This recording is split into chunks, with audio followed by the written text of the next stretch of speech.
My name is Margaret, I'm 65 years old, and I thought I had seen everything life could possibly throw at me, but nothing could have prepared me for what happened after my son died. He left behind a fortune, $24 million, and then, from the shadows of the past, came a woman I hadn't seen in 15 years. Jessie, the same woman who abandoned him when he was at his lowest. She came back, not in grief, not in guilt, but to claim a piece of what he left behind. She said she had a secret. She said she had his child, and that changed everything. But the worst part, she wasn't done lying. What she did next nearly broke me, but in the end, it was me who had the final say. Would you give millions to the one who walked away? Or would you uncover the truth, no matter how painful, if stories about love, betrayal, and the strength to rise again speak to your heart? Don't forget to hit subscribe. Sometimes the most powerful lessons come from the ones we least expect. Now, let me tell you everything, because what happened might just make you question what love and legacy really mean. My son Daniel was the kind of man who made life brighter just by being in the room. He had that easy smile, the kind that could melt tension in seconds. He called me every Sunday without fail, no matter how busy he was at the hospital. "Hi, Mom, it's your favorite child," he'd tease. And every single time I'd roll my eyes and say, "Daniel, you're my only child." And he'd laugh. That big, full-bellied laugh that always made me smile. We had our Sunday ritual coffee, crossword puzzles, and stories about his patients, not names, of course, but the moments that moved him. The child who gave his toy to another sick kid. The old man who held his wife's hand even in the ICU. Daniel had a heart that didn't just beat. It gave ... and then ... he was gone. Just like that ... a car accident. A rainy night. A phone call at 2:13 a.m. that shattered everything I thought was safe. I still remember standing in the hallway in my robe, holding the phone, hearing the words but not understanding them. Not really, because how could Daniel be gone? He was only 35. He was healthy. He had plans, and suddenly I was walking through his apartment, holding his things like they were made of glass. His favorite coffee mug, his stethoscope, a half-written birthday card for me tucked in a drawer. I sat down on his couch and wept like a child, not just because I'd lost my son, but because the world had lost someone good. Genuinely good. The days after were a blur. Lawyers' paperwork, condolences from people who meant well but didn't know what to say. And then came the reading of the will. I didn't even know Daniel had that much money. $24 million. Investments, a property in Seattle. His medical tech patents. He never bragged about any of it. He lived modestly. Wore sneakers with holes in them. Always said, "What good is money if you can't make someone else's day better with it?" So when the lawyer said I was the sole beneficiary, I just stared at him. Not because I wanted the money, but because I wanted Daniel to be the one, telling me, not some stranger in a suit. I went home, sat on the porch, watched the sun set, and talked to the wind like he was sitting beside me. I said, "I'll honor you, Daniel. I'll do something good with what you left." And I meant it. 2 weeks passed. I was finally sleeping through the night again. Then one morning, I opened the front door and nearly dropped my coffee. Jessie.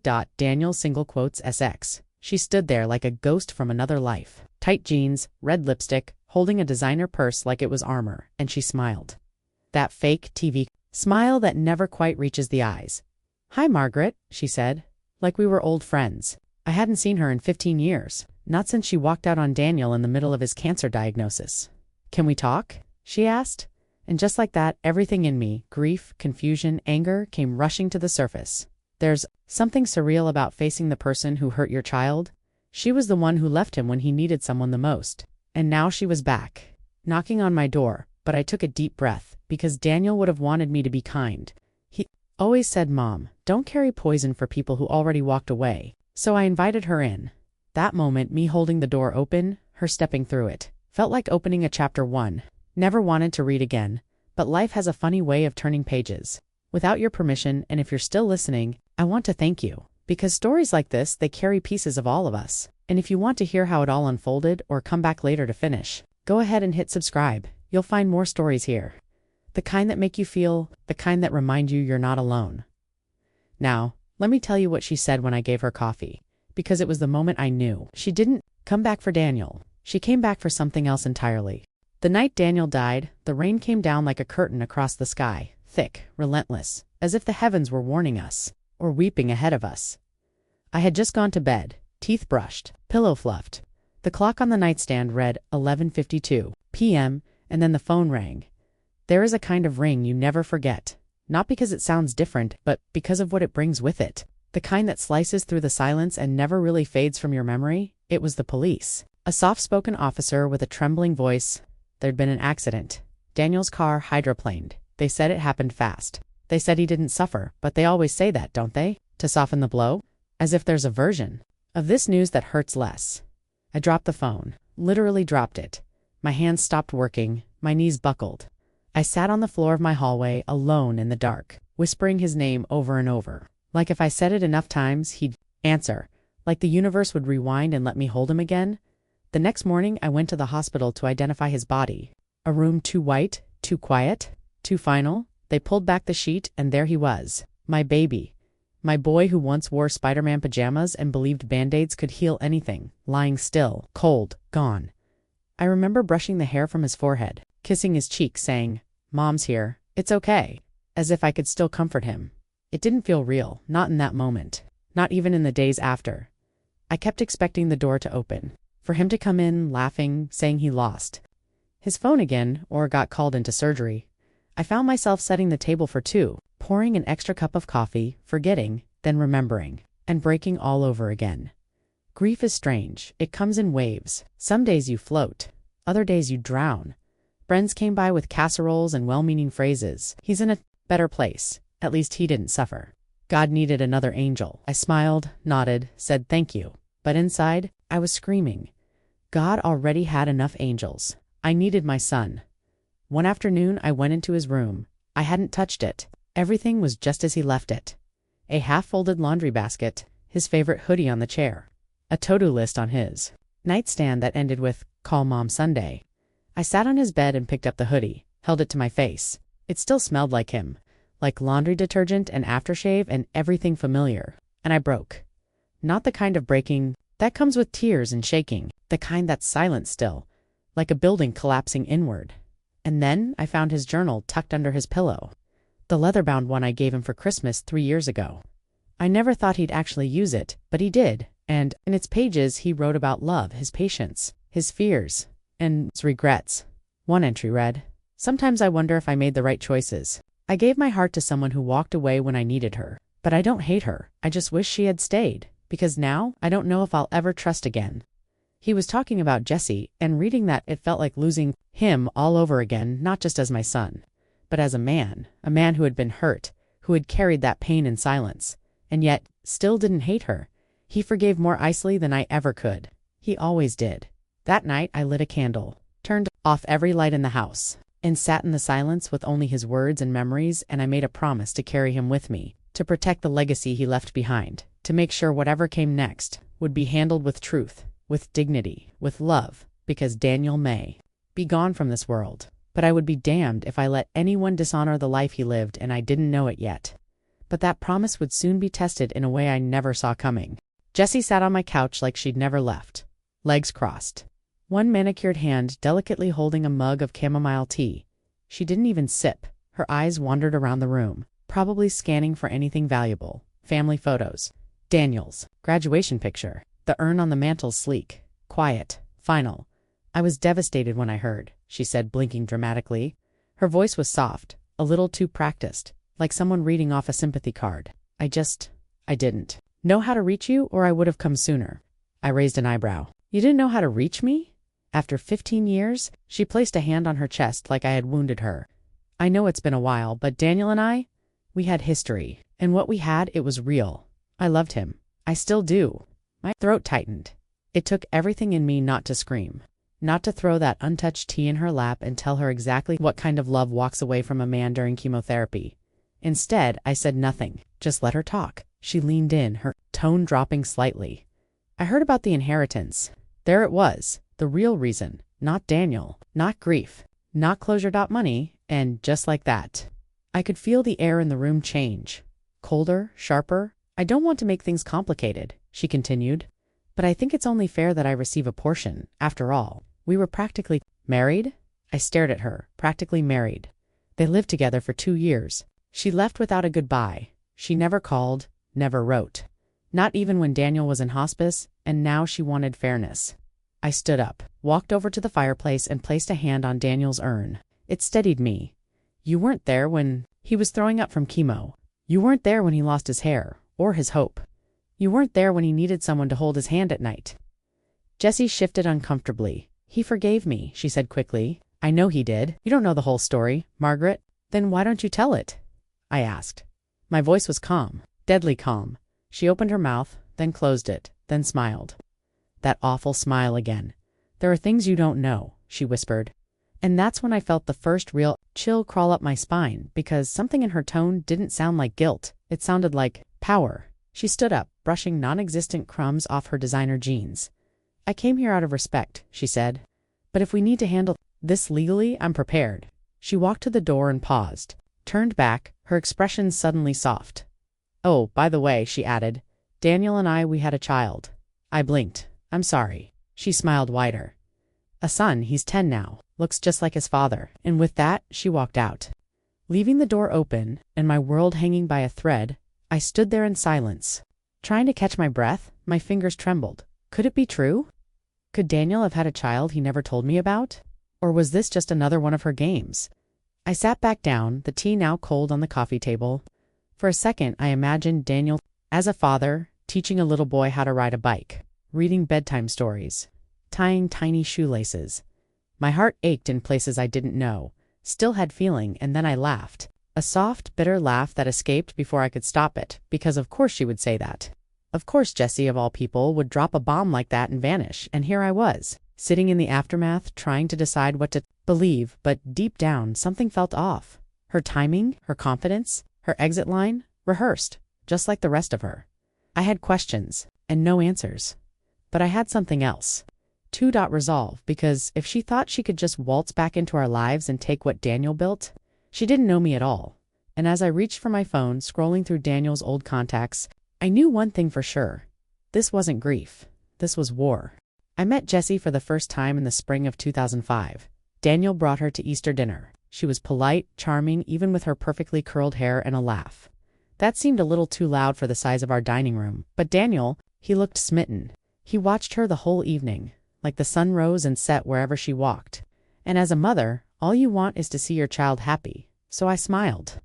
I welcomed her. They moved in together 6 months later, and for a while I believed she was good for him. They traveled, they hosted dinner parties. She redecorated his apartment in a modern style that Daniel pretended to like, but slowly, I began to notice the cracks.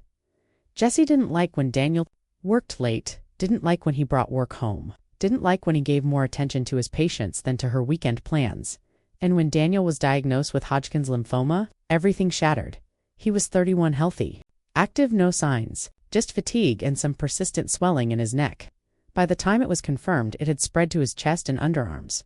He was terrified, but he didn't show it to many people, just me. And I thought foolishly that Jessie would rise to the occasion, be there, support him, fight with him.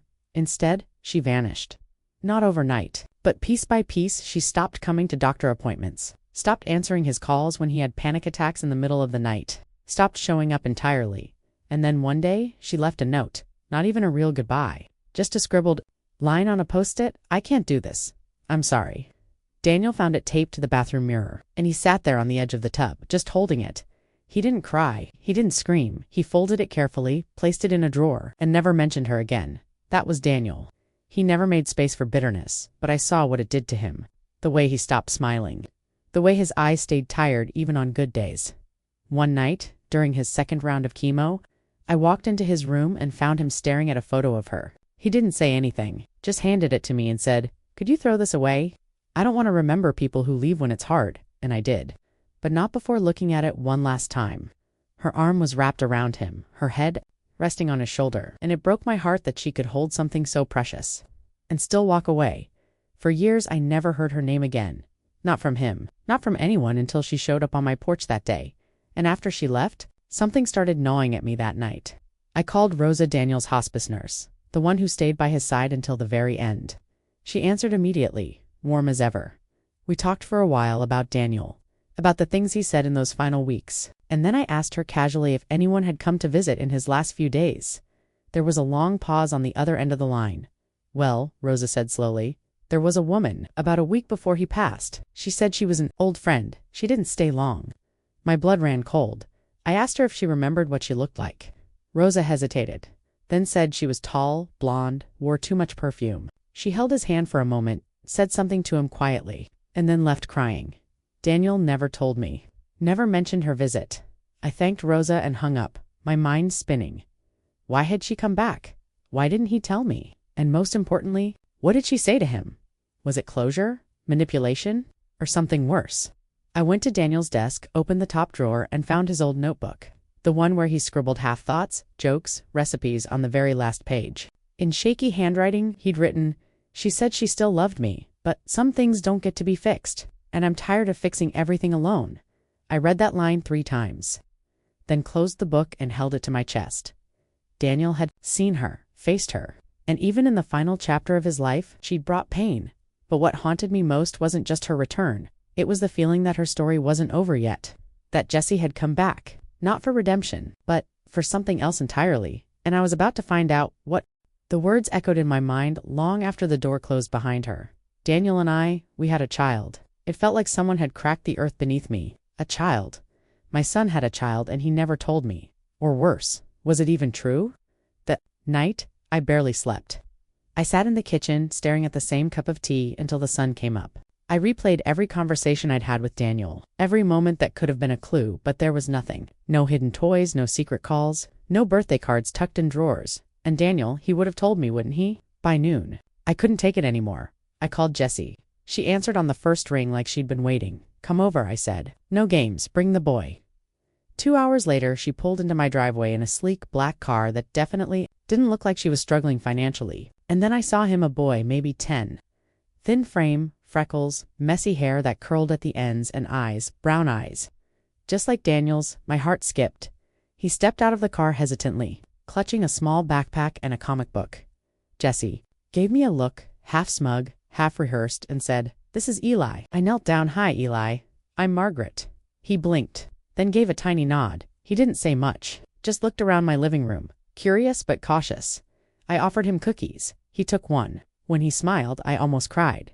Because for a split second, I saw Daniel in that grin. Then Jessie sat down and started her pitch. "He was born 2 years after I left Daniel," she said. "I didn't know I was pregnant until weeks later. And by the time I found the courage to tell him, he was already in treatment." I watched her carefully. Her face was smooth, controlled, like she'd told this story 100 times. "I thought it would break him," she continued, "so I didn't tell him. I raised Eli on my own. I never asked for anything." She paused for dramatic effect, then added, "But now, things are different." And just like that, I understood. This wasn't about reconnecting. It wasn't about family. It was about money. Again, I took a breath. "Did Daniel ever meet Eli?" I asked. Jessie hesitated. "No, but I think he knew somehow. Maybe that's why he left everything to you to pass on." Convenient, I thought. I looked at Eli. He was flipping through his comic book quietly.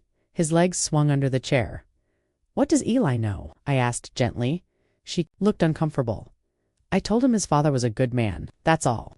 The boy glanced up briefly, then back to his book. Something didn't sit right. The timeline, the delivery, her emotion too selective, but the part that broke me wasn't Jessie, it was Eli.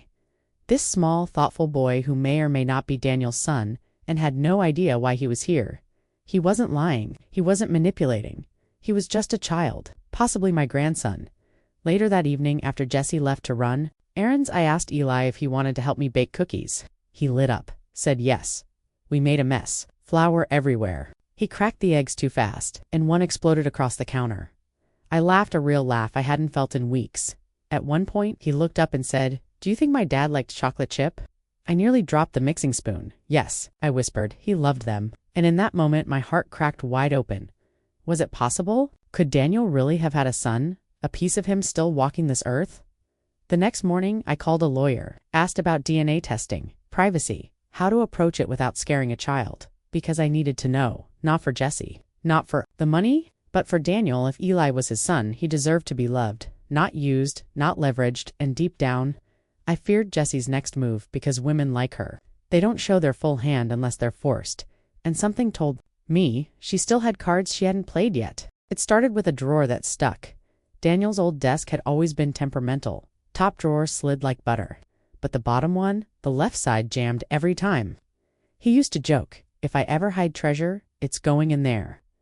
I hadn't touched it in weeks. Too many memories. But that day, after Jesse's latest text asking again about legal updates, I needed air, or answers, so I opened the drawer, tugged once, twice, then pulled with all my frustrated might. It groaned, then popped open, and there it was, an envelope yellowed at the corners, no stamp, just my name on the front. In Daniel's handwriting. My heart stopped. I sat on the floor, legs folded like a child, and held it for a long moment. It smelled faintly of ink and dust, of him inside a letter, and a second envelope marked Final Will, Personal Copy. I unfolded the letter first. Mom, if you're reading this, I'm gone. I'm sorry, but I need you to know I made a new will. I didn't tell anyone, not even my lawyer yet.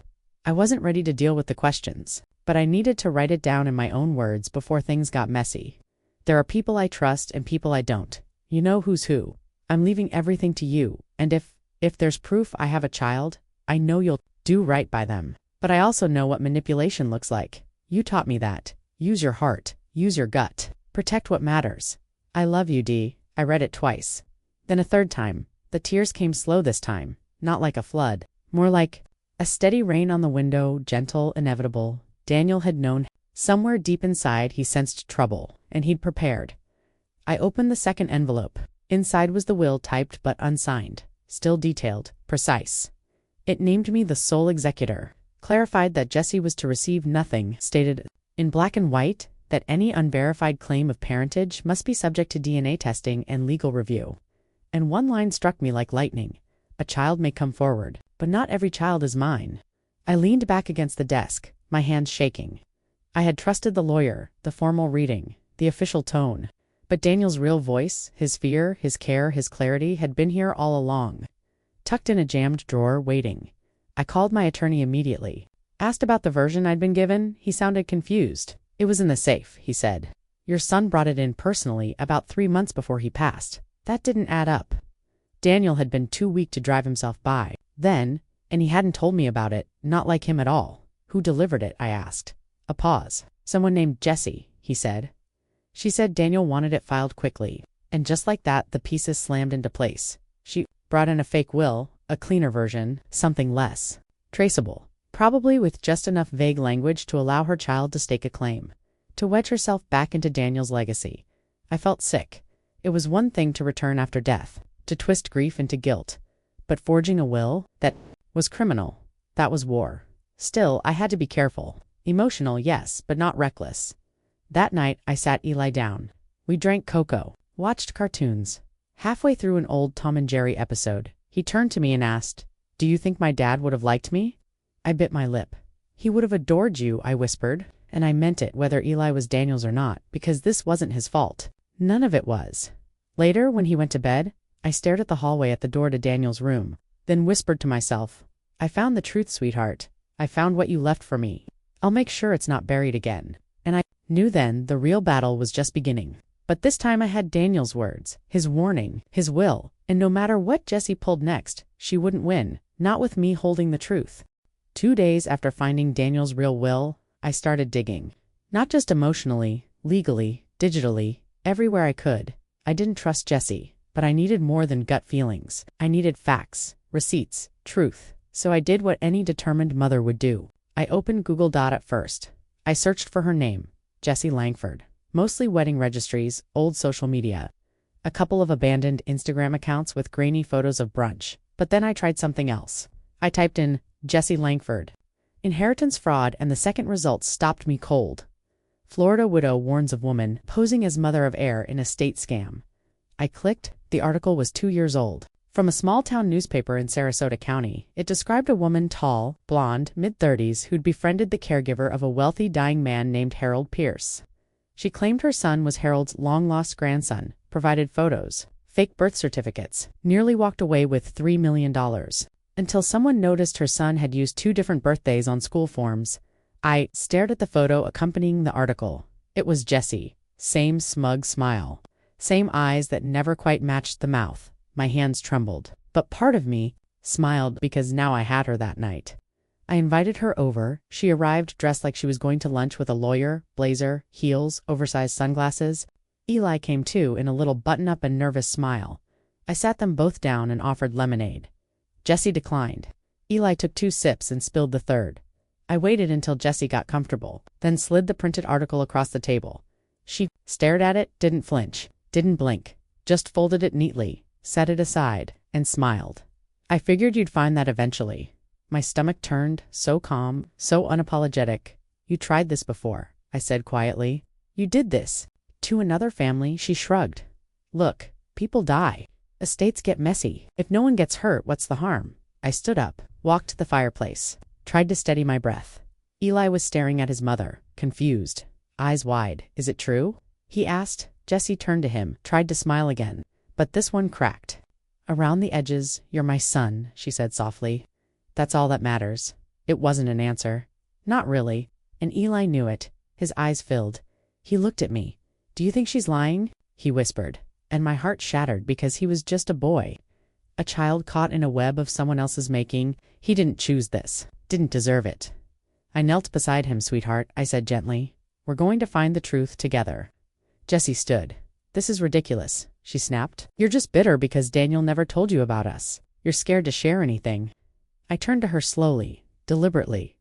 No, I said. I'm scared of people like you. People who use children, who twist grief into leverage, who fake wills and lie with a straight face. She opened her mouth to speak, but just then, the doorbell rang. It was my attorney, and with him, a private investigator. I had called them both that morning. Jessie paled. You had me followed, she hissed. No, I said calmly. I had you checked. The investigator opened a folder. Inside, records, documents, photos, including one of Jessie under a different name, leaving the Sarasota courthouse 2 years ago.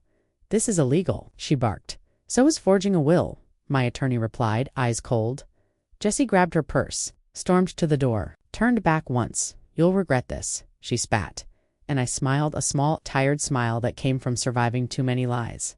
I already have, I said, but not for the reason you think. She left, and the door clicked shut behind her.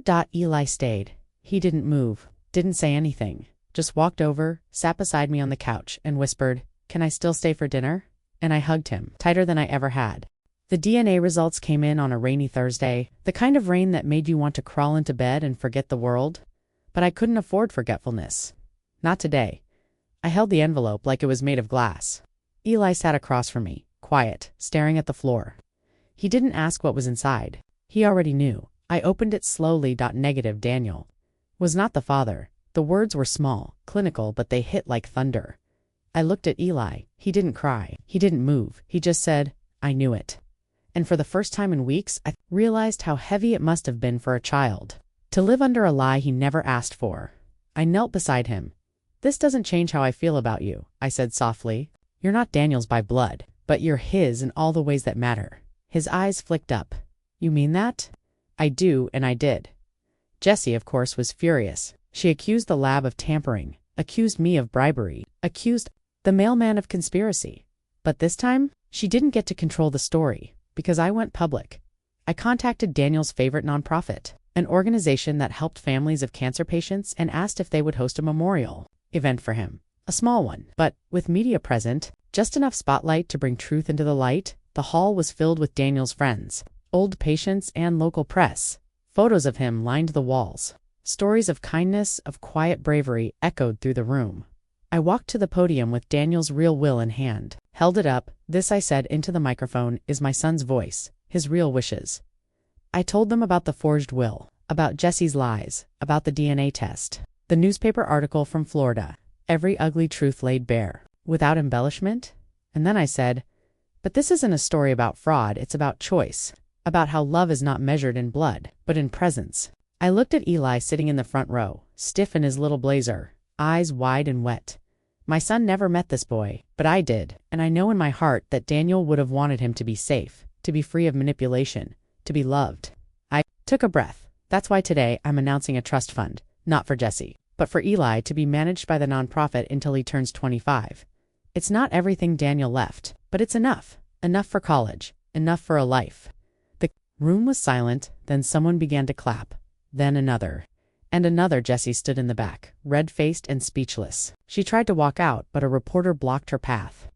I caught just a glimpse of her muttering, "This isn't over," but it was, at least. For her, later that evening, Eli and I sat outside on the porch. The sky had cleared. The stars were out. He turned to me and asked, "Why did you do it?" Even after the test, I looked at him, at the child who had survived so much confusion, so much manipulation, and somehow still held a soft heart. "Because you remind me of someone," I said. "Daniel." I smiled. "Yes, but not just in the way you look, in the way you feel." Daniel was kind, quiet, but strong, where it counted. Eli didn't respond, just leaned against my arm, and we sat there in silence, under the stars, no lies, no courtrooms, no microphones, just the start of something real. Sometimes the blood that runs through our veins doesn't define who we are, but the choices we make do. Jessie thought she could rewrite the past, fabricate love, manufacture legacy, but in the end, truth always finds a voice and love, and the kindness of a child who never asked for any of this. Margaret didn't just protect a will, she protected the meaning behind it. And maybe that's the lesson we all need. That legacy isn't what we leave behind in bank accounts, but what we leave behind in the hearts we touched out.